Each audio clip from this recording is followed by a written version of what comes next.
In this video, I'm going to be confronting Mark Tilbury. This man is a millionaire and he has built 400,000 YouTube subscribers, 6 million followers on TikTok, and he's done it in months, less than a year. How's he done it? Well, in this video, we're going to find out. Let's meet Mark Tilbury. If you're new to this channel and you love stuff about entrepreneurship and growing your business, make sure you subscribe to the YouTube channel. You do that by just clicking underneath the video. Make sure you like it as well. And in the comments, let me know what you think. It's not often that you get to hear from someone as super successful as Mark Tilbury, and you don't often get another business owner interrogate another business owner. That is what's going to happen in this video. I think you're going to like it. Let's go. I want to know, what is your actual main business? Can you tell everyone what that is? Yeah, my main business is radio controlled models, and manufacturing, distributing, selling through every single different revenue stream I can. And that's a passion business. It always has been since I started it 33 years ago. And that's based in Kent. It is, yeah. And do you make the stuff?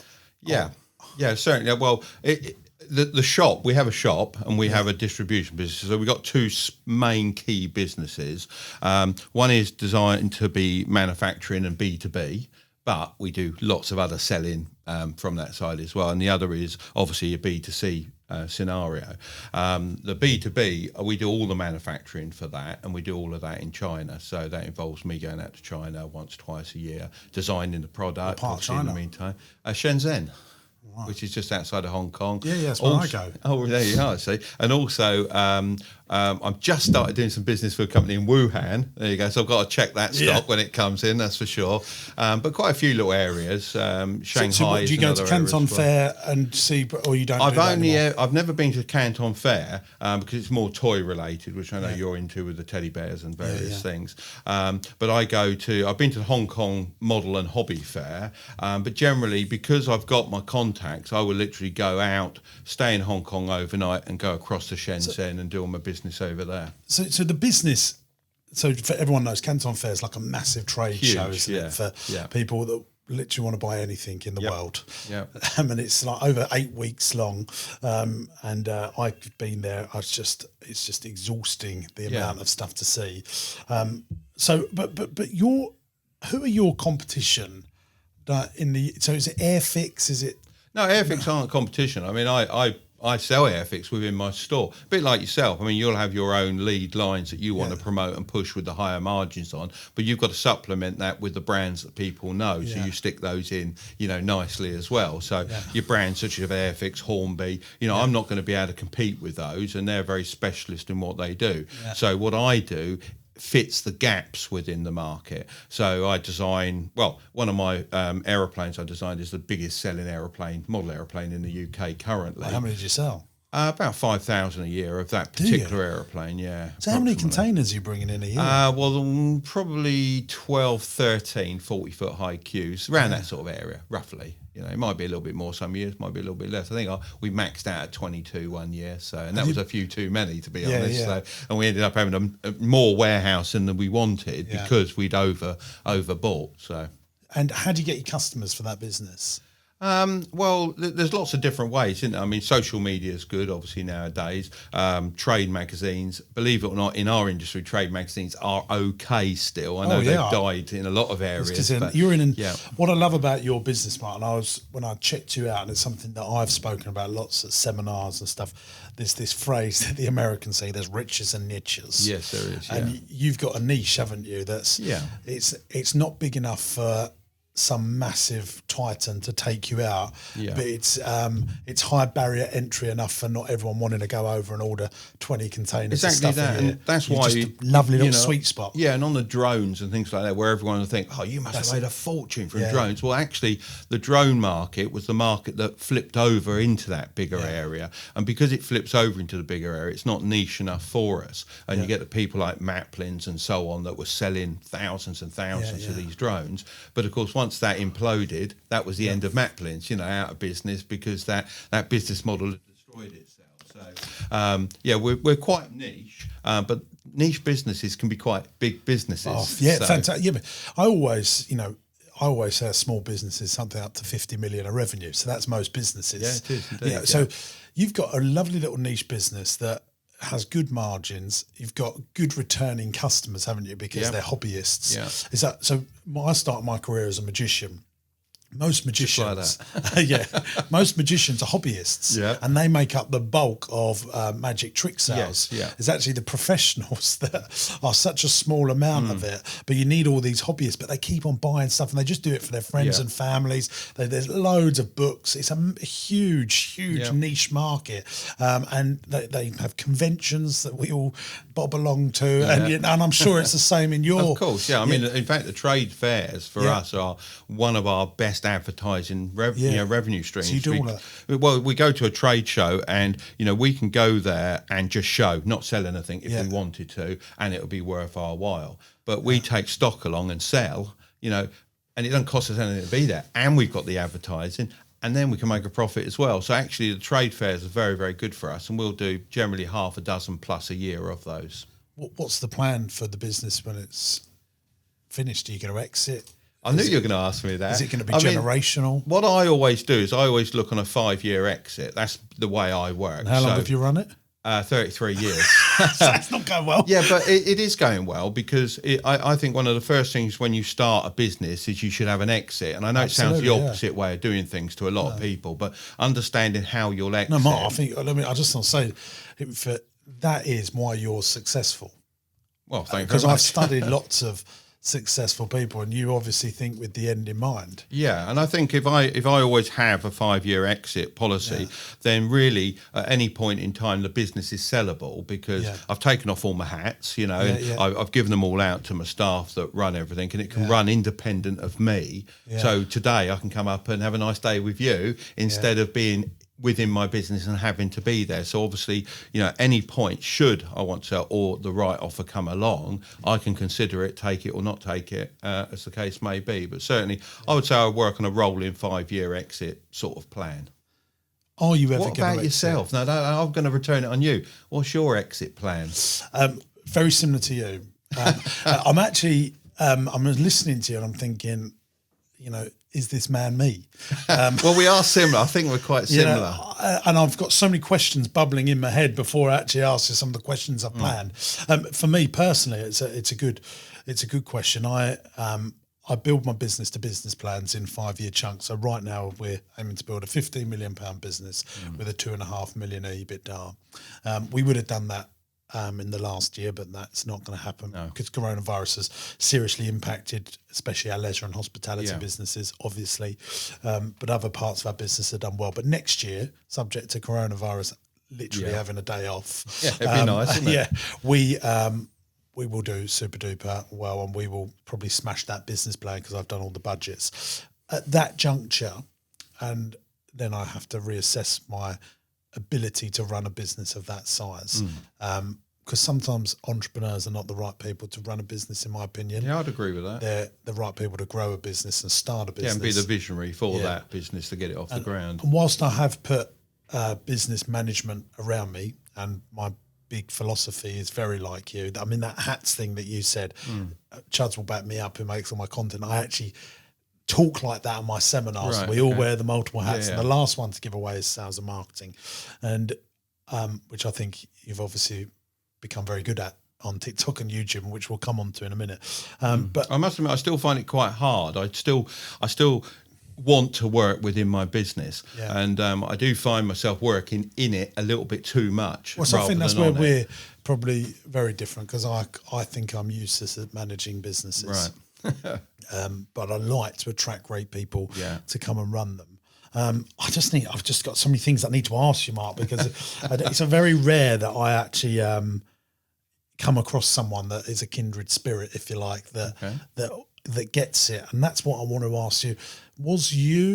Do you think you just got this? Do you think you were born with this? Some of it obviously is the school of life that's helped you pick stuff up, and obviously that happens as we get older, but did you have a mentor, or did you just get it from? Well, there's quite a lot there, really. Yeah. I mean, I think most people are born with a certain amount of entrepreneurial spirit in them, regardless. Yeah. If you ask a youngster what he wants to do, I want to be an astronaut, I want to fly a plane, I want to go to whatever. They've got all these desires for what they want to do. And from the time they start school, it's be sensible. You can't be that. You know, you can be this, you can be that, but you can't be that. You can't do this. Be realistic.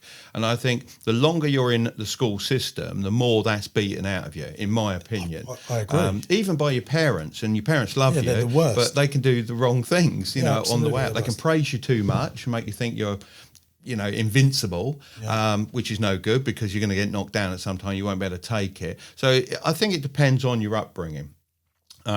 I was always fairly aspirational. When I used to walk to school, I used to walk past this house. It was a £250,000 house, and at the time, and I used to look at it and I think, I want that house or a house like it. And that was, I can remember thinking that from about 12. The house is still there. I go by it now and again when I'm in the same town my business is as to where I grew up.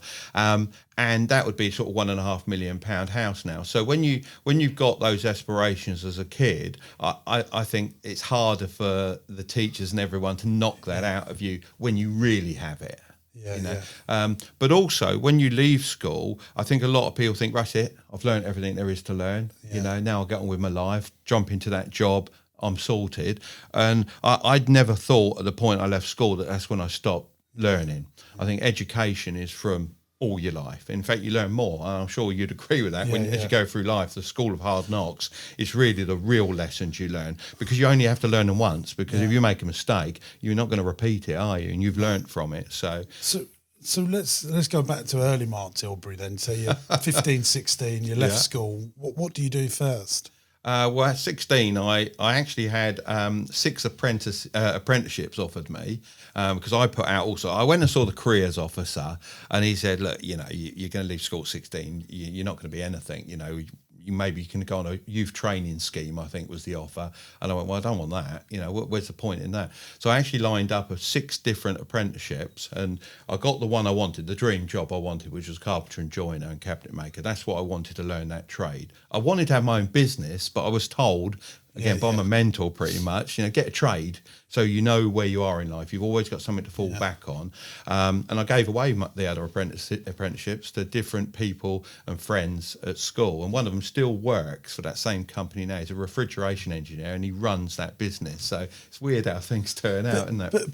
So you'd done that apprenticeship, but when was your first flirtation with entrepreneurship? When did you first sell something and not work for someone? That's what I want to... Well, the first time I sold something, you know, if you really want to go back that far, was fish around my housing estate when I was 14, 13, 14. We used to go How much money did you make? Can you remember? Yeah, quite a lot.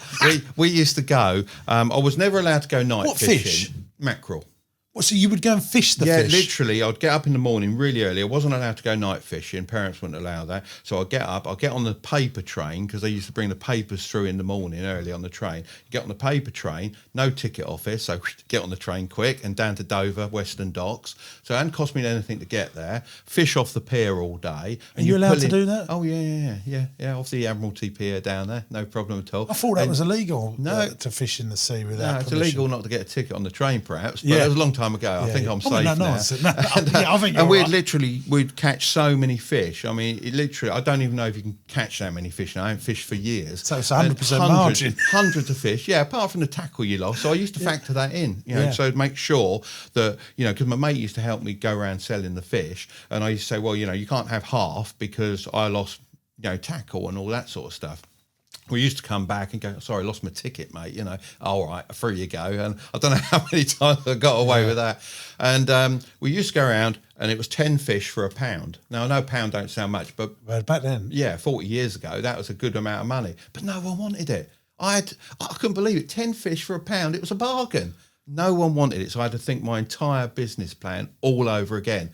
So I made 5 fish for £1. It was fine then. They just didn't want 10 fish. 5 was the perfect amount. That's a great story. Exactly. So we upped our profit margins. I sold all the fish, and it worked really well. Really, really well. So can you remember the most you took in a day? I can't remember the amounts, but for me it was huge amounts. Absolutely huge. Every Saturday I wanted to get down to what did you do with that? Did you spend that money? No, generally I saved. I was pretty good at saving and putting money by. But, I did spend it on aero modelling, because even back then I was flying radar control as a models hobbyist, and things like that. Yeah. So, there was always stuff that I would like to have to pursue my hobby. So you become an apprentice? Yes. doing carpentry. Yep. Then when did the business start? Well, the reason I always wanted to do a business.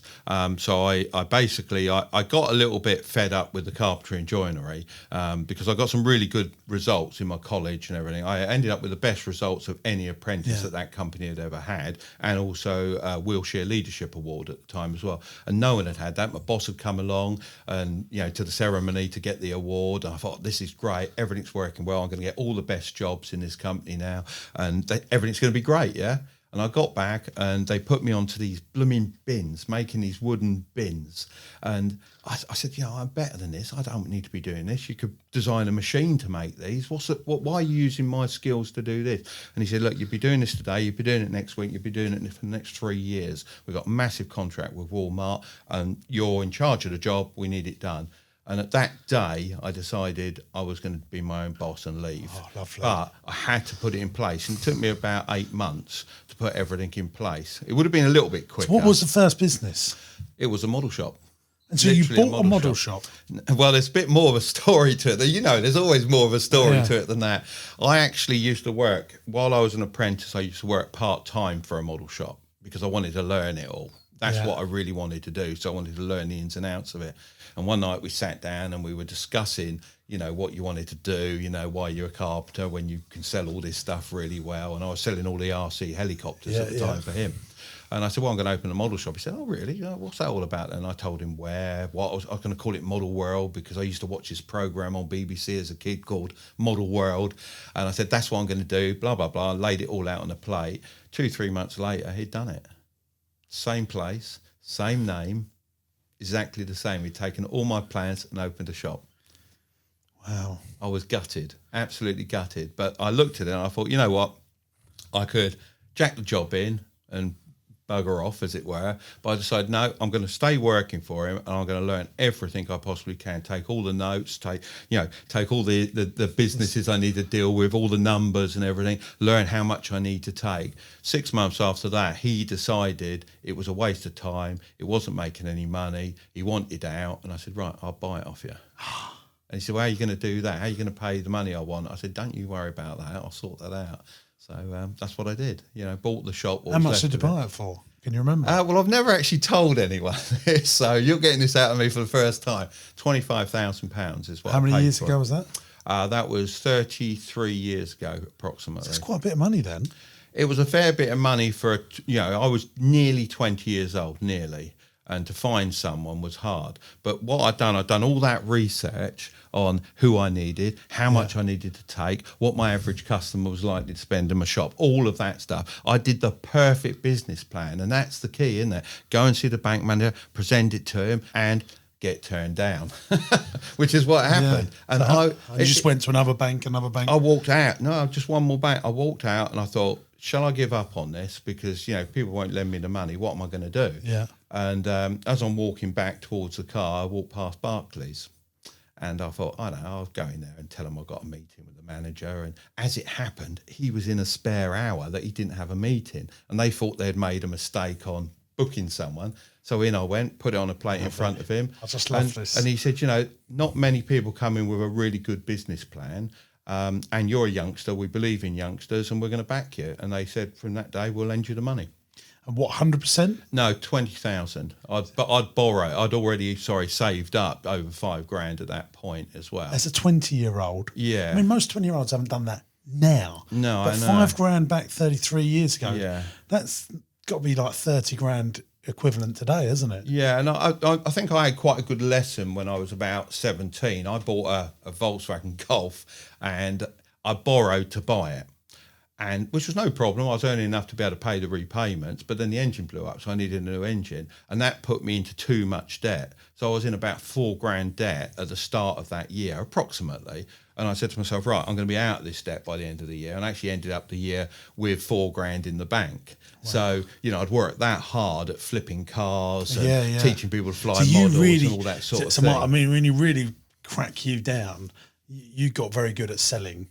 From 13, 14, selling fish, you'd worked out commerce, hadn't you? I think to a certain degree, yeah. I mean, I certainly understood the difference between what you bought it for and what you sold it for. That's for sure. I think a lot of and people can making a work that out, profit. but actually selling, Yeah, you actually sold stuff. yeah. And I see so many business owners, I mean, they're so fixated on the logo and the branding before. Yeah. And I'm like, no, go and get a customer. Yeah. And just get some money transacting, then worry about that stuff. And when I was flipping cars, what I used to do is, because I didn't really want to put them where I was living, I thought I'd always invite people to look at them on a posh estate. So whenever I had someone coming to visit to look at a car I bought, that I wanted to sell, I'd go to quite a nice posh estate and park it up there and meet them there. Oh, how do you do? Blah, blah, blah. Yeah. And they always thought that was, well, it always worked. Yeah. Always sold any car I had. Mark II Escorts, loads of them.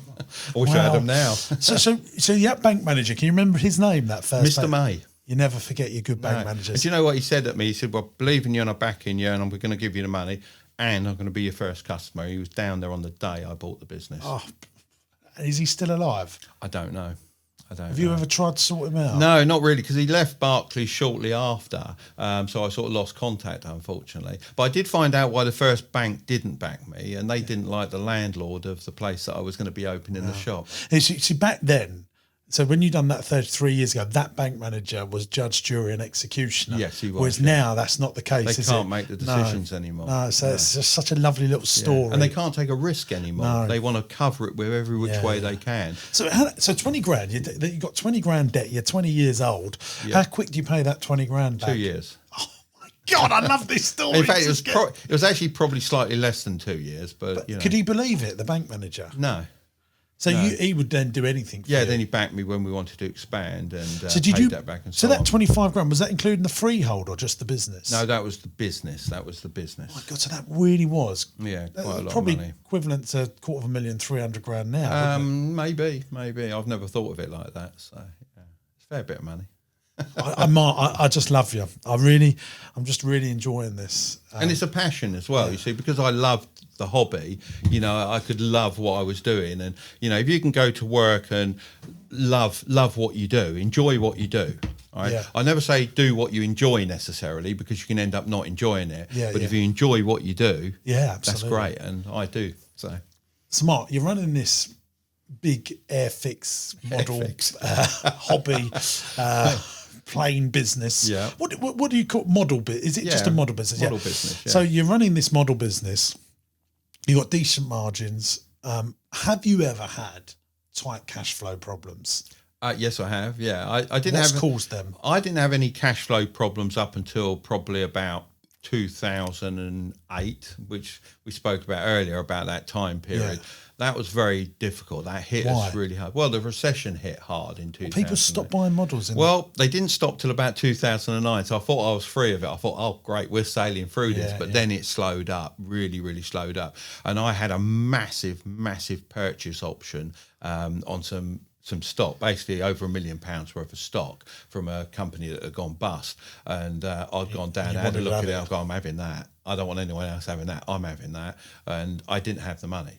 I just didn't have the access to that amount of money. It was all tied up within investments, within property, within the business. The cash, how the cash flow goes. At some points it's like, oh, like that. And other times it's like, oh, what can I do with this money? At that point it was like that. So I had to borrow. For those of you that are listening to this, Mark just put his hands together and crunched them together for explaining tight cash flow. Yeah. It's a good way of doing it. It can be pretty tight at times, can't it? So basically I borrowed from friends and family for a good chunk of it, and I did a deal with them that I could buy a certain amount of it. I said, look, I can't take this all in my warehouse in one go, it's too much gear. They said, that's fine, if you're committed to it, we can do it over a period of time. It was 4 or 5 juggernauts worth of gear, so that's quite a lot of gear. And did you get a huge discount on it? Oh yeah. So it wasn't that you couldn't make money from it, it was just a cash flow problem. Once I'd had the first half, I generated enough profit from it to buy the next lump anyway. So it was only getting that initial amount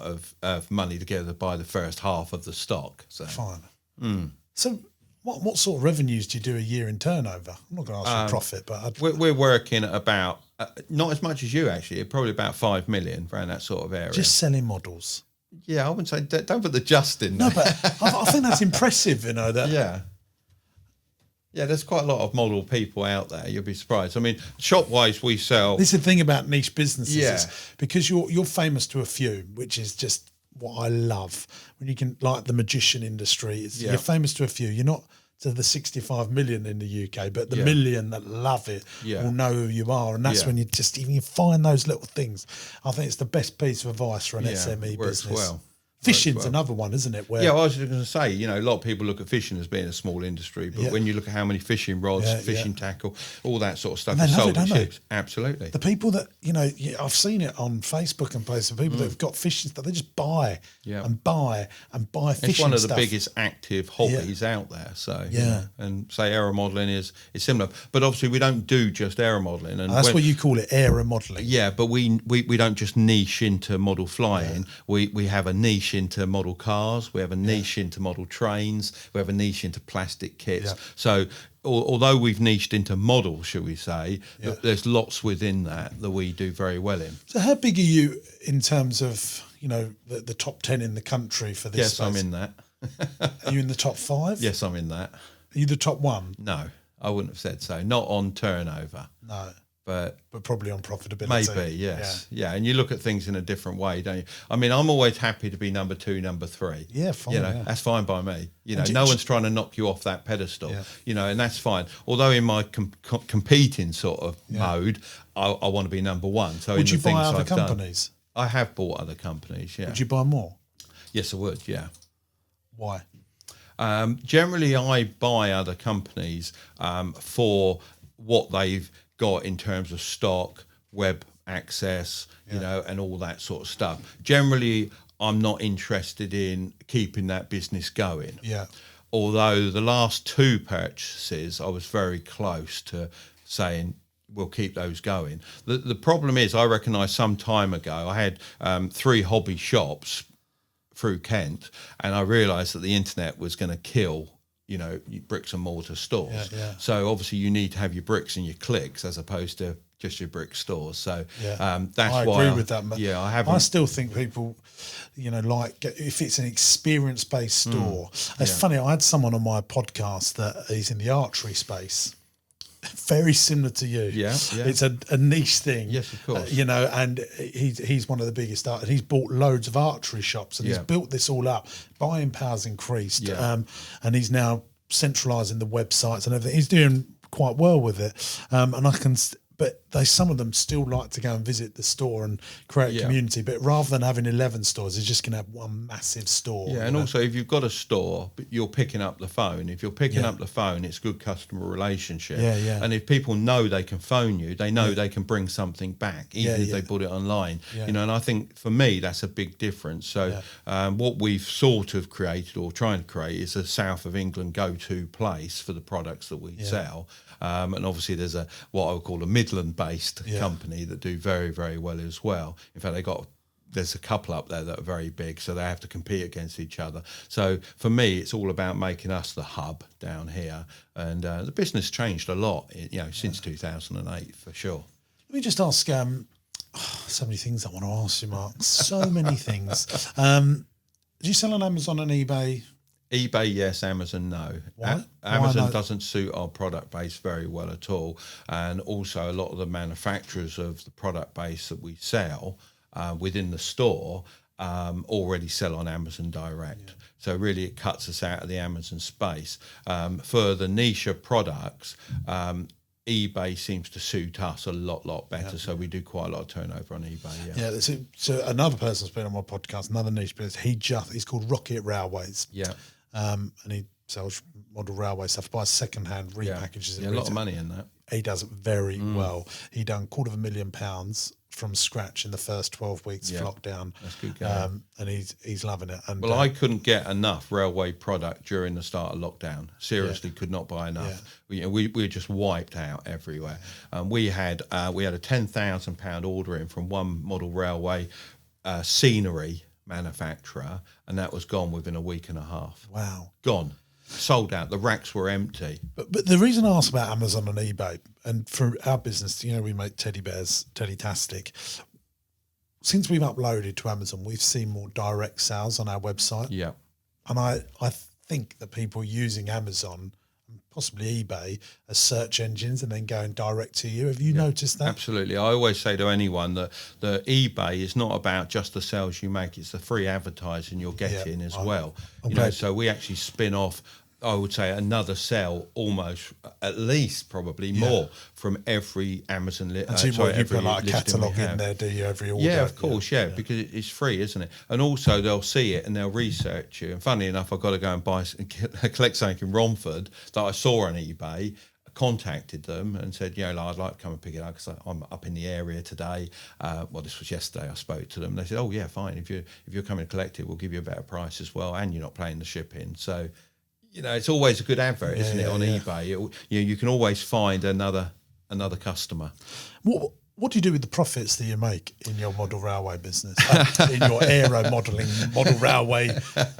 In my business? Yeah. I would say the profits are, the way I like to think of it, I'm like any business, you should develop your business so that it's a way of making money, and the way of making money is like your fuel. Your fuel comes out here, and then you decide what you want to do with that fuel. I put probably about half of it back into developing my business and trying to get it to generate even more profit, and the other half I will put into whatever investments I choose to use. So whether it be property or whatever, Bitcoin. Yeah, we just done a video on Bitcoin. I don't know if you watched that one, but we ended up buying a Bitcoin. We had a wheel of fortune and we spun it and it landed on Bitcoin, so we had to buy that 50k just like that. So there's lots of different ways to invest, but I think most businesses should develop between being what they want it to be and an investment business, pretty much. That's what we teach them on Entrepreneurs Universe. The 4 companies that you should run pretty much is that 50% of your profits. So I invest it into property, and mainly commercial, because that's what I love. What I do, commercial property. I have some residential, but I'm mostly into commercial property, and it works well with the tax and everything else. And I like grotty commercial little units. That's what I really get turned on about. So you is that the sort of commercial property you buy? I buy at the moment most of my commercial property is sort of 2,500 square feet. Yeah, that's what But I think the money is in the 1,200 square feet because that's your startups, and I'm actually looking at that at the moment because that's what I've got. If we got time, I'll take it to one of mine. Yeah, if you've got a row of 1,200 square feet units, that's the one. That's your startup people. They've got no business rates. They're absolutely laughing, aren't they? That's me. So that's where we're going. So what I do, I would buy a 3,500 square foot unit and split it up like a HMO for commercial, house and multiple occupation. But and then I derate it, so there's never any business rates. And then you can get super yields. And you do license to occupy as easy in, easy out. That pretty much, And the problem is banks hate funding that. They like funding stuff with leases. And the trouble is, I think really for businesses, they should take a lease, shouldn't they? I think, because this easy in, easy out, it's great and it's good for getting lots in, but it doesn't give them the sort of desire to keep going. It's sort of like, if don't work, I can get out. Whereas if they commit to 5-year lease, like, I've got to make this work. And there's a big difference. Well, so I offer them either. So they can have a license to occupy or they can have a lease. Completely up to them. And I'm going to build 22 units. If we've got time, I'll show you today, and I'll walk you around this place that I bought. You've got land. You've got land. You're king, aren't you? Right. So now the big one. Oh dear. Mark Tilbury, the celebrity. Oh dear. Because you have become a bit of personal profile. I don't know how, and you've done it in such short order in terms of time. Yeah, it's amazing, isn't it? I mean, how long have you been doing social media professionally? Because it is professional now. I would say it's almost a year. Almost a year, yeah. How long did you on YouTube? Yeah. And before that on TikTok? No, after that on TikTok. Okay, TikTok's been going for about 10 months, approximately. Okay. Well, I know TikTok's helped your YouTube channel. Yes. But how many months till you saw some green shoots of results? Really, the results on TikTok were pretty quick. I think we hit into quite a good niche straight away, so we're back onto niches again. But certainly, they've all grown organically really, really well. So, look, the whole thing was a lockdown project, you know, Yeah. and you've done a lockdown project. That was our lockdown project. And the thing I've always said to my son Curtis, who's here today, was, you know, it's always a shame that we can't work together. You know, you're not interested in the model business, you know, and so we're not going to get to work together. And he loved the YouTube stuff. He used to do it as a kid from 8 years old. And I said, you know, we could combine this. In actual fact, he said we could combine it as well, because when we used to go, well, we still go skiing, but when we're in chalets, we'll sit around a table. I don't know if you do a similar thing, and everyone eats together, and then you all start chatting about your day, and then they start asking you about business and about investments, and before you know it, you're sort of like doing all the talking. Yeah. And Curtis said to me, he said, look, you know, do you realise they were listening to you for an hour and a half, 2 hours last night? I said, were they? He said, yeah, they were. He said, that's not normal. He said, we ought to do something about this. So we got onto YouTube. When I was in China, I saw they were all on TikTok, and that was the real growing thing. Yeah. And although my son said, well, that's not what you want to do. So just in China, the TikTok thing, is that adults as well as kids? Everyone. Yeah. Everyone. Absolutely massive. If they could get into their phone, literally jump in there, that's how in their face it was. It was massive. So not just because I think in the UK, everyone sees TikTok as a teenager kid thing. Yeah, I think it's changing. I think that's changing. I mean, obviously, the advantage I had on TikTok was people would scroll by and then go, what's this old get up to? So it was literally a stop. I have to say, your colour hair got my attention on TikTok. But everyone's talking about you. Everyone in the influencer space, even the Love Island, not talking about you, It's mate. mad, isn't it? Isn't it because, mad? you know, I've been aggressively trying to build my YouTube channel for over 3 years now, and I haven't got nowhere close to what you've done, and we've made a lot more videos than you. It's not about the number of videos, that's for sure. Yeah, it's about the quality of the content and hitting that niche and that market that wants to see that content. You know, that's the thing, and make sure that it's good. I mean, I know a really good consultant, funnily enough. Yeah, he's sitting over there. Yeah. Well, we're going to talk to Curtis about it, but so we get, you know, very good watch time on our videos, good click-through rates, and it's growing all the time. But you have what some people take 10 years to do, have literally done Strange, isn't it, really? in months. I mean, we got 6.1 million followers on TikTok, and I honestly... You haven't got a six-pack. Exactly. And I can't imagine that number of people. If you think of that number of people stood in a field, how many people that would be? I mean, you can't think of 6 million people. It's the population of Scotland. I can think of 100,000 because I can imagine Wembley Stadium. Yeah. But, you know, it's so much more than that. And it's quite crazy, really. Crazy numbers. Yeah. So how, though? That's what people want to know. How did you build it? So you went on YouTube. Was it slow growth on YouTube? Yeah. So that's when you used TikTok to bring the audience from TikTok to YouTube. No, the growth, we were always happy with the growth on YouTube. It was always going to be an organic thing. And the TikTok came along, and we did have one particular TikTok that went really well. It went 10 million plus, which is quite a large amount of people looking at a video. What was that video? It was just a life story, really. You know, how I went through life. And so that wasn't one of your funny videos where... So No. Mark does, for those of you listening, Mark does entertaining dual character videos on TikTok.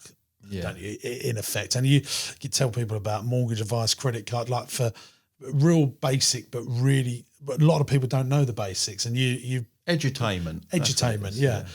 Which I tried to do, and unsuccessfully, I have to say. No, I think you've been very successful. It's just, you know, something we did or that we do hits and it grows it. So we never. I've put a few of me speaking up on YouTube, on TikTok, and we never went further than that. They actually did really well. They got hundreds of thousands of views of me just standing on stage doing seminars and stuff. But we never really took it further. But you've made us really start to look at TikTok now. But people want to know how you've beaten it, how you've beaten the system. Well, I don't think there's a limit to what we give away. No. This is a key thing. We're not. I think there's lots of people, Mark, that are very open and give stuff away. But they give it away in an entertaining way? You know, we're not there. They do. We're not there selling, are we? No. We're not trying to sell anything. All we're trying to do is help youngsters up the ladder to level up. I think I know loads of people that literally give it all away for free, that are entertaining, I think some of the stuff we've done is very entertaining. I know by the people watching, but we haven't done what you've done. You are a unicorn. I've never been called one of them before. But when venture capitalists and private investor or pension funds look at business, they're always looking for the unicorns, aren't they? Yeah. You are to build 6 million followers, 400,000 YouTube subscribers. To get a YouTube subscriber is, it's not like having 400,000 people on Facebook, which means nothing compared to having a YouTube subscriber. You've only done 30 videos on YouTube, I think. It's around that sort of area, yeah.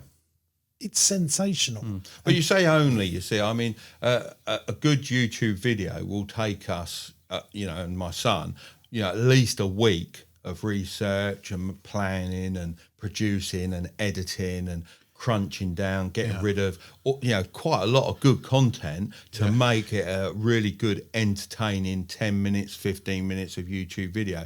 So sometimes it can't, and it's not derogatory to say only, 30 videos. I understand where that comes from. It's like somebody saying, they've only got 1,000 subscribers or 1,000 followers. Now, actually, if they are quality followers, it's fantastic. Yeah, it's superb. But let me get to you a thing. So Chuds, who makes our content, was listening to a podcast the other day. Someone that's got 2 million, just shy of 2 million subscribers on YouTube, and I was asking him how he'd done it, and he was talking about it yesterday. He said nothing happened first year, nothing happened really for the second year. Year 3, I started working it out, and then year 4, I started doing all right. But he's been going on years, and that's the more regular story of YouTube. But I want to know, how much has TikTok helped you grow your YouTube channel? TikTok's helped a lot, absolutely. If you could put a percentage on it, what would you say the growth is down to TikTok? What do you reckon, 50%? I think 20. 20%? Most of the growth is from YouTube. Yeah, it is actually. The YouTube growth is yeah, it is a different audience. So I would say probably he's right. About 25% have come across from TikTok, because they generally say in the comments, I've come across from TikTok, didn't know you were on YouTube. We do a few call to actions on TikTok, so we'll give them a snifter of the video, and like the latest one is spinning the mystery wheel, and of course it's me spinning it, and they're not going to see where it stops, and they've got to go to the video if they want to see it. So there are call to actions, but I would say probably about 25% is probably about right, actually. So, so it has grown well. I mean, we did get a good shout out from one of the people we watch on YouTube, who's got 2 million plus. That certainly helped. Oh, that does. And it gives you a good good boost. Graham Stephan in the USA, and he's a very, very good YouTuber. He is, And again, he works in a similar way to us. He? Oh, huge, absolutely huge. I like his stuff a lot. Yeah, Chuds likes his stuff. Yeah. We watch. Yeah, it's very good, and that did make a difference. That's for sure. That would have. But it's not on our biggest video, funny enough. So our biggest one went on its own. That video of his will keep on being watched, won't it? Right, let's let me just ask. And we also produce evergreen content, which is quite important as well, because if you start dating your content, it's not going to get watched after a certain point. Whereas the evergreen content, we can have something on there for. I mean, one of our videos didn't do an awful lot for 6 months, 7 months, and then bang. It went right up to near enough number 1. So it's a weird thing. Yeah, we find that too. Mark, you're 54, was it? 53. 53. Don't age me too far. Sorry, at my age, I don't want extra years. 53 years old. You're now I think I'm all right saying you're a TikTok and YouTube star. I honestly think you are. I'll take that. I mean, you are, because having 6 million followers and 400,000. So you've got your plaque from YouTube now. Is that 1,000? Yeah, that was quite nice. Yeah, 100,000. 100,000. Yeah. So, yeah. So we're working on the million now. So that would be nice. But I think you could probably do that in a year, couldn't you? Well, we'll see. The compound effect of your. We've never pushed the numbers or done it for the numbers. You know, if we'd have got 100,000 and it had gradually grown and it had been a year, we'd have been really happy with that. I would have been. So it wasn't about the numbers and pushing necessarily for the numbers. It was doing the formula that we felt worked. And most overnight successes take 4 or 5 years to become overnight Yeah, successes, absolutely, don't they? And yeah. it's work, Oh, you know, and if not you know, longer. my stories and everything I tell and share on TikTok and on YouTube is 35 years in the making. Yeah, so yeah. if you want to think of it a bit more like that, then that sort of makes a bit more sense. And also my son Curtis, since he was 8, has been doing YouTube, and I've been doing it with him from time to time. So I've appeared in some wacky videos in my day. So I think to say it's all done in a year, although that is technically correct, you know, there's more to it. No, than that, I you know, absolutely and get that's the thing, isn't So it? where's this going to go? I don't Where really is know. the Mark Tilbury brand? Well, I was quite going to inspired go? by a video you made, funnily enough, with Mr. Pimlico. Yeah. That I thought was very good, and the amount of time he puts into his personal brand, I was quite surprised. Yeah, at that. yeah. You know, and it's very, very interesting, and the reasons why he does it is very interesting as well. So, Well, one of my biggest things, I said this to Curtis when I spoke to your son Curtis, why is Mark not doing this for Model World? Because to me, that is such a slam dunk obvious thing to do. I don't understand why you're not doing that. well, that's not the niche we're operating in for this particular side of my of this business. But- This is a so maybe I this is should- a separate entity to what we're doing there. Yeah, but you don't use social media for Model World, do you? No, we do. Yeah, we use social What, media you for use Model make World, but it's TikTok videos and totally YouTube videos? totally separate. Yeah, totally separate. And have it had if you similar went success? onto YouTube Century UK, it's got plenty of views, plenty of interest, and if you go on our Instagram accounts for Century or Model World, there's plenty going on there. Are And you the host of that? I host some of the videos. Yeah. Are they the more popular ones? Not necessarily, you know, but I'm in all the flying ones because someone needs to fly the models, and you know, my history is competing with radio control helicopters, which is precision flying. So I can put a model where the camera needs it to be. You know, hence, well, I don't know if you know, but I did some film work as well. So you know, if you can put the model where the camera wants it, then it's going to be a much better video. Yeah, isn't it? yeah. So we have our social media for the businesses, and then we have the social media that is Mark Tilbury. Mark Tilbury, the brand. So what are you Yeah. going to do with Mark Tilbury, the brand? Because Well, now we'll see- he's a brand. We'll see where it goes, won't we? I mean, we've got lots of different little plans that I can't, unfortunately, share with you. Yeah. But when the outset is... Why can't you share them with me? Well, because I can't. You No one might can steal copy them. you. You're Mark Tilbury, Yeah. the one, the only. Yeah, one and only. Yeah, a lot of people But will will say you do? that. Speaking at events, do you think you might go down that route? Potentially, you know, there's lots of different avenues, but when you set this up to be to help people, literally that is the whole point. Yeah, I know. You know, is to bring people up, open kids' eyes to the fact that you can invest. Yeah. There's another way of making money. It doesn't involve selling your time. It involves making your money work for you. Now, if I can get that message out to plenty of Absolutely. people, that makes me happy. What else comes from it? You know, that's just one of those things. You know, but we do have a few other little plans that are coming our way. So, like Graham Stephan does courses, doesn't he? Yeah. Do you think you might do some of that stuff? No, we won't do a course. No, that's not for me. But there are other little things. Yeah. What YouTube revenue, Mark? You must be doing all right on that now. Yeah, it's adding up, but you know how it is. You need good equipment to produce good videos. Yeah. You need good people behind the scenes to help you make those good videos. As an entrepreneur, as a business owner, Yeah. I mean, I don't mind telling you, we got £1,000 from YouTube in January or December, whenever it was.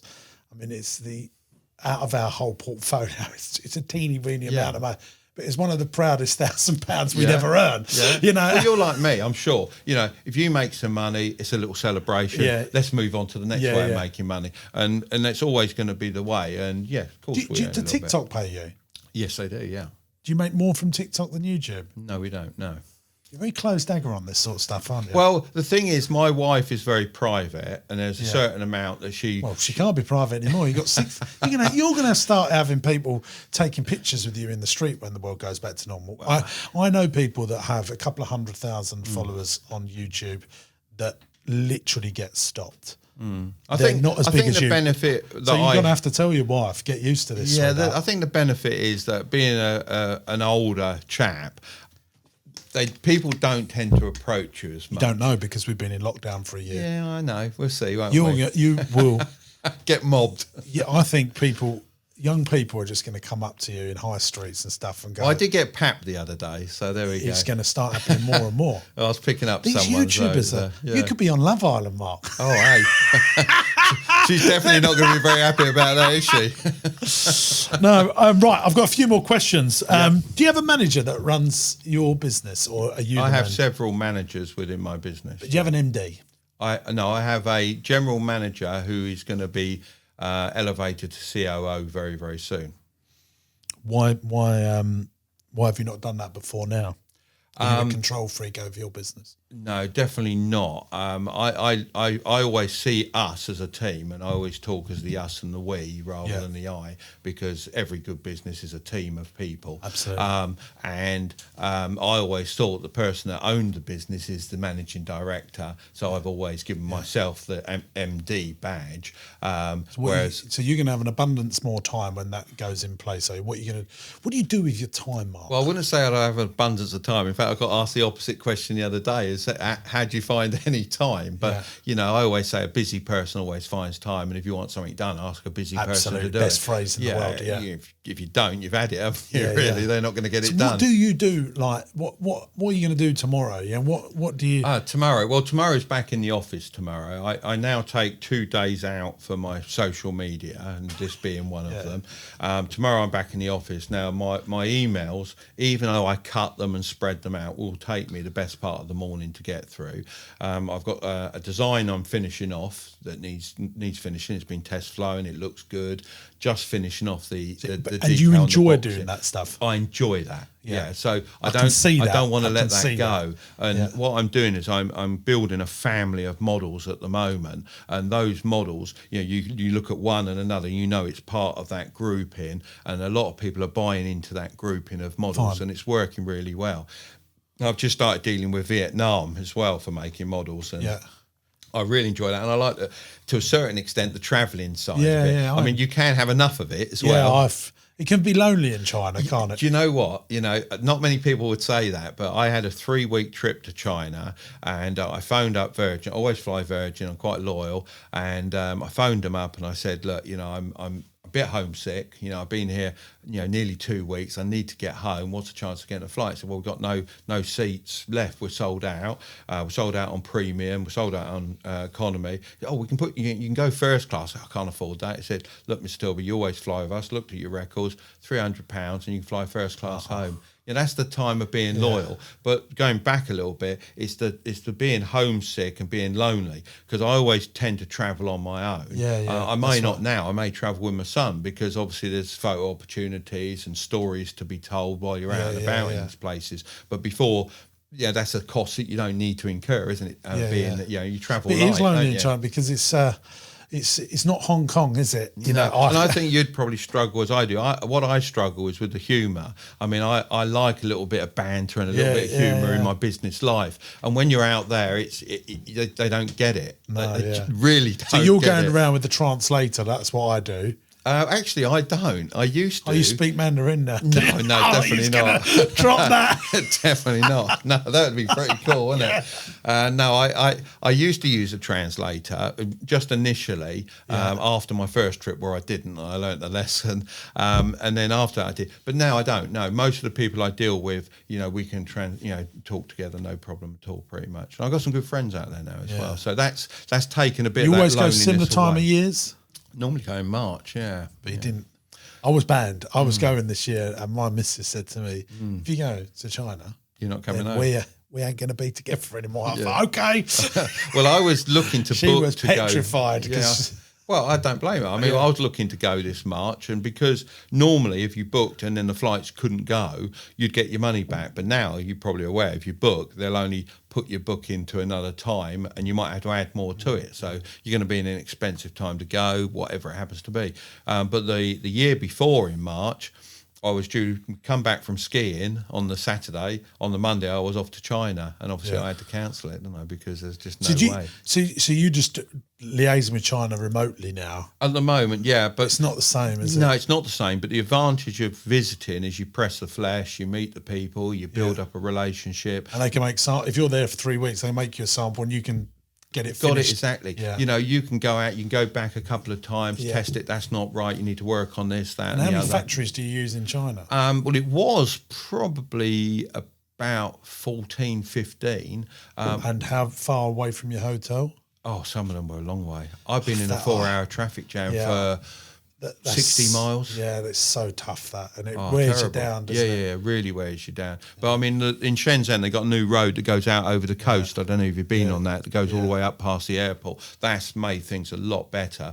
But what I do now, I used to stay at the Kempinski Hotel in Shenzhen, really nice hotel. But everything got further and further away because Shenzhen are trying to be just commercial finance sort of city and pushing all the manufacturing out. So now I stay in Dongguan, I think. Yeah, that's where I go, Dongguan. Yeah, so stay there, and then I'm much closer. But I can't really stay in one hotel now. So what I'll do is I'll visit somewhere that's sort of 30, 40 miles away, and then the next factory may be further, but I'll travel to there and stay at a hotel near You there. must have someone that's lining all that up for you on the ground. You've got an office in China now. I don't have an office. I do have an agent that helps me out. Yeah, that's what I do. But obviously, a lot of the time, it's a case of, you know, I need these many days in China, add a couple of extras for unknown sort of things because I might, you know, need to go and visit someone else because I see something else I want to buy.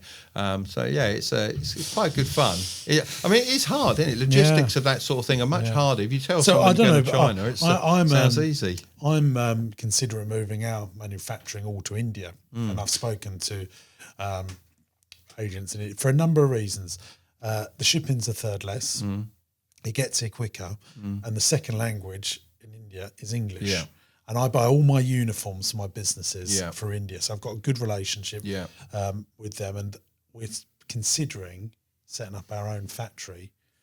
The wages are cheaper in India than China. China is very expensive now. Well, I say very expensive, relatively speaking. It keeps going up, doesn't it? Yeah, but the Indian people that I'm talking to, they said China will always have one thing over us, and that's organisation.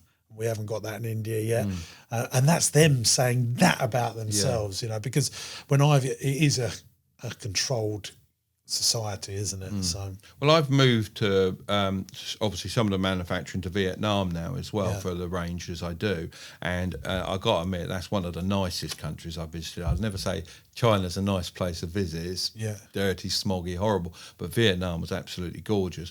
The problem for us to go to somewhere like India is they don't have the infrastructure for the product type that we got because it's very electronic based. Okay, you got the model aeroplane that maybe isn't, or the car, you know, there's a few components they could make, but they can't put the entire component together. But that's the thing. India's very good at textiles, and where we're making textile-based toys, they can. Perfect. Yeah. So that's interesting. Mark, is there anything else that, I mean, there's just, I could literally spend all day with you. If you was giving, actually, I've got a few more questions. If I'm 18 years old. You're not, are you? No, but if I was, I'm 18 years old and I want to start in business. I've sold sweets at school. I always think that's a good little. We've all done that, haven't we? I Both done that, I think. The kids that sell sweets at school usually, to me, have that entrepreneurial DNA. There's something there. Yeah. And this person, they've got entrepreneurial DNA. Or they could be 25, 30, and they've got entrepreneurial DNA. What would your advice to them be if they said, Mark, I want to start a business. I want to have my own business. Yeah, well, it's not as simple as that, is it? You know that. You've got to have an idea and you've got to have a passion. You know, I always say to people, do as many jobs as you can, you know, because you soon find out what you don't like, you know, and it doesn't hurt. Once you've got a job, you can generally find another job and just learn about, you know, what you're interested in, first of all. So that's assuming you've not got an idea. If you've got an idea, then go and work within something where that idea, you know, is. So say, for example, with myself, I liked modelling. I went and worked in a model shop to learn a lot about that business, to pick that business up. Because being one side of the counter, you know, as a customer, you don't see any. It's like going on holiday and going, I want to live here for the rest of my life. And you go there and you go, I hate this place. Well, it's because you never lived there. You don't know what it's really like. You went on holiday there. So whatever your passion is, get into a business somehow and learn how it ticks and how it works and how you can disrupt that market or do it better. Because What if generally, if you can do a business better or disrupt that business, then that's your way in, isn't it? So you've got to understand how the business works. When I compete in flying model helicopters, for example, or racing cars or whatever it happens to be, the first thing I do is I'll read the rule book. Because the first thing is, if you don't understand how something works or how the rules work, how can you push those rules to the limit? How can you find that little gap in the rules that you're allowed to do but no one else has thought of? So I think working within a business helps. Do you read a lot of books, Mark? A fair number of books, yeah. I am Always. dyslexic, so bear that in mind. I work really hard on that. Are you as well then? A lot of people are. I mean, I say I'm mildly dyslexic. yeah, I think I would say I'm Yeah. mildly. I mean, we always talk about this. Yeah. 35% of self-made millionaires at the bank down I that spoke route. about earlier, Yeah. they have identified that 35% of UK millionaires are dyslexic. But they've all got a growth mindset, haven't they? Well, I think the reason dyslexic people are successful is because they have to find ways to Yeah. get on in life. Yeah, And that's 100% agree from, with that. From child, they are not taught, like what you said at the Yeah. beginning of this conversation, if you don't do something, try and succeed Yeah. in whatever the phrase is until you can do Yeah. it. Actually, dyslexic people give them permission by schools and the education that we'll find another way for you. Yeah. To get round how we Yeah. do it, Yeah. which is how we should be educated. Of course So it I is, think yeah. dyslexic people have actually got that Yeah. advantage Yeah. that they're taught from a young age that their parents go, well, we'll find another way. Yeah. And that's why I think they're incredibly entrepreneurial Mm. because most people see challenges and I think a lot of dyslexic people see solutions. Well, I like challenges. I like Yeah. challenges because it makes you But think. not doesn't people it? don't like challenges. No, because and a lot of people don't like to fail because Yeah. they see it as such a failure. For some reason, Yeah, it's yeah. massive nowadays. Oh, I failed. That's terrible. But actually, all the different things you'd have done in business that you so-called failed at, you Yeah. learned massive lessons. Yeah. And those lessons are priceless. Yeah, yeah. Absolutely priceless. And you don't make that mistake again. Yeah. Yeah. Whereas someone else doesn't learn from that mistake, they'll just keep making them. Mark, let me ask you a different question then, because I don't think you really answered my last question the way I wanted it to I think be I'm a bit answered. politician there, didn't you? Yeah, I think you did. Okay. So I know the business I want to be in. What's going to make me a good business owner? What's going to make me a good entrepreneur? I think What's the traits, in your opinion, of the one you must have met friends of yours, and you just looked at them and go, they got a good business there, but it could be great if they just did ding, ding, ding, ding. What's in your opinion is the ding, ding, ding, I think ding? recognizing where you need to put other people in is massive, and I think from day one you've got to put the right people. So in let me stop you place. there. I want to ask you this: did you ever have a fear of employing someone? I didn't have a fear of it. I knew it was a big step. Okay, so I took on my first employee, and I knew it was a big step. How old was you when you took on your first I employee? was 20. So you weren't that scared then. No, I'll tell you but why I knew say it this. was a big step because I was becoming responsible for someone's livelihood. So it was It's good it was a pressure, big- isn't it? Yes, it Because is. you've got to perform. But I should have employed my second employee a lot sooner. Yeah. Because as it turned out, I was overworking myself, over retailing, if you like, Yeah. pushing too hard, and that doesn't do you any good. Yeah. So I I'm had so to- glad you had said to that. take a little break. This is one of the most powerful parts of this podcast, and I'll tell you for why. So my podcast usually, I have people on and I coach them on their business. And I would say 70 to 80% of people that come on my podcast have a fear of employing and they go down this, I'm just going to get a VA. I've got 10 staff. I go, oh, where are they? They're in the bloody Philippines. And I say, you're doing that to protect yourself, that if you can't afford to pay them, you can just cut them off easily. Yeah. See, at 20 years old, once you'd got over that, actually, no, I know how this works, and you got the second and third person, you probably don't have a fear of employing now, as long as the numbers stack No, up. we're recruiting at the moment. Yeah. So no. So problem I'm with that. always recruiting. Yeah. I never stop recruiting. If I meet a talented person, I'll find a job for them. Yeah, that's good, how I good, think. Good way, yeah. So that was your first point. What's another point? Make sure your books are good. Yeah. And as soon as you can get a bookkeeper in, Oh my God, this do man. that. Chad, who is this man? It's like he's stolen my brain. Well, if you haven't got a good bookkeeper, how do you know how you're doing? Yeah. You don't know day Do you- to day how you're doing, do you? So, See, one of the things. So I've got. I employed a bookkeeper Yeah. at 21. It really did, and they taught me about management. it took me a accounts, little bit longer to realise that. So profit and loss, because I was doing it all useless.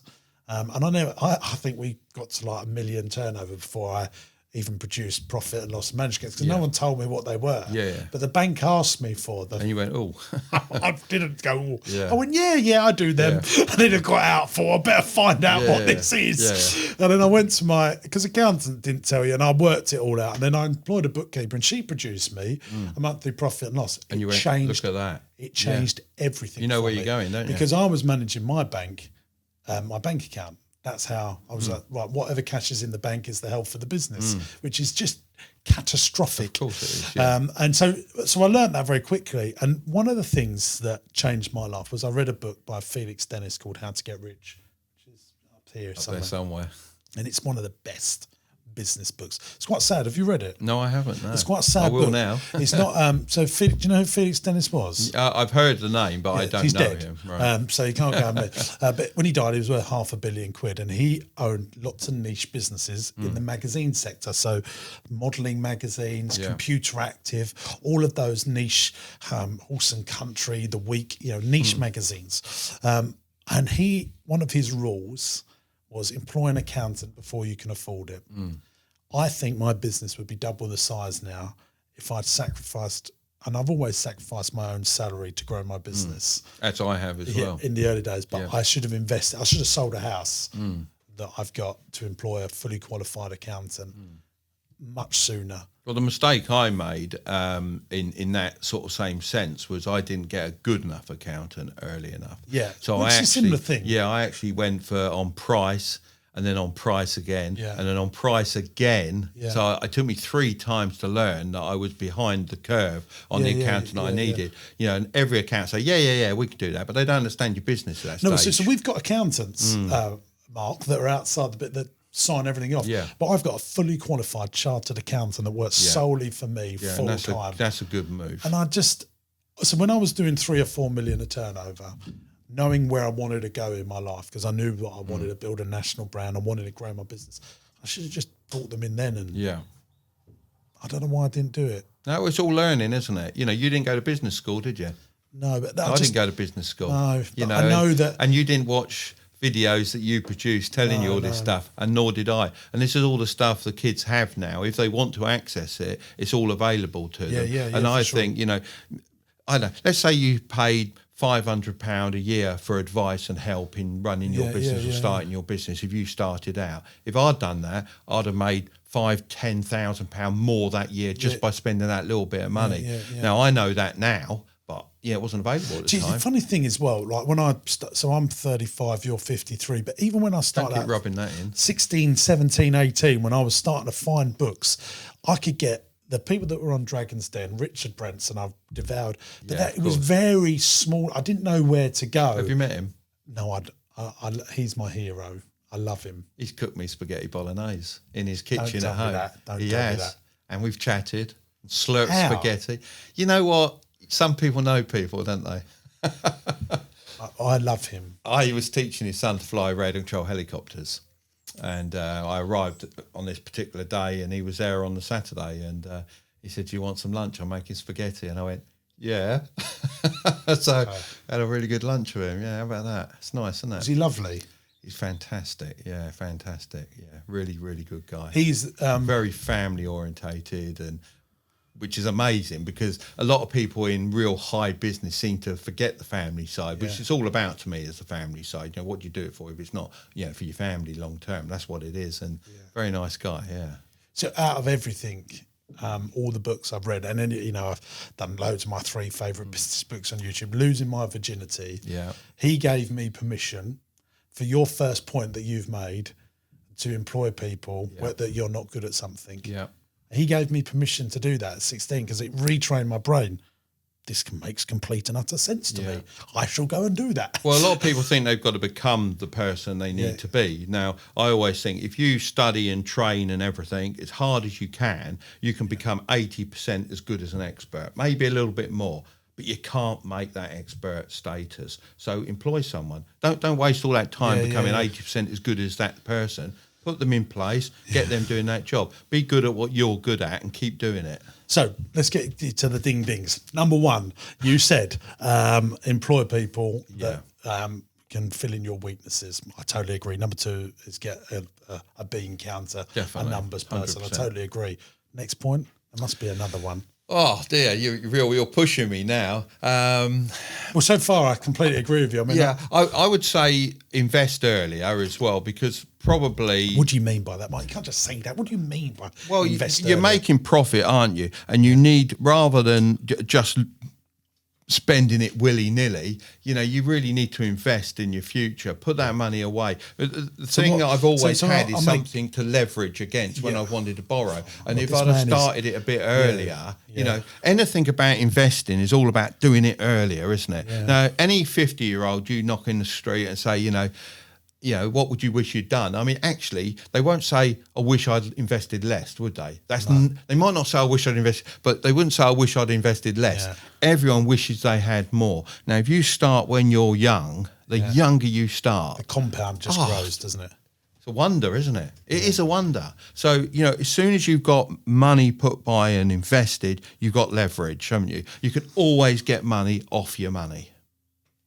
So that's what I'd have done more of at 18. I've always invested. Any other points that you want to add? I don't know. Don't think so, really. Enjoy what you do. I think one skill set that you don't bang on enough that I think that Mark Tilbury has is your ability of being a sales and marketeer. You're obviously very good at that. And I just want people to listen to this and go, right, I just got to employ a bookkeeper. I just got to get the weaknesses into my business. I've just got to invest. But actually, after spending some time with you, I don't think you're aware of just probably how good you are at selling stuff and marketing. Well, that's nice to hear. I mean, the trouble is you don't want to blow your own trumpet, do you? No, but you haven't said that as one of your points because you probably...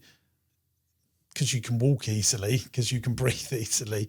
I think sales and marketing probably comes very naturally to you. Well, I enjoy it, that's for sure. Really enjoy it. I don't think if I really, that would be my core thing for you after spending some time with you. I have thoroughly enjoyed this conversation. Yeah, so have I as well. It's been completely and utter fascinating. Where do people go and find out about you? Not that you need any more followers.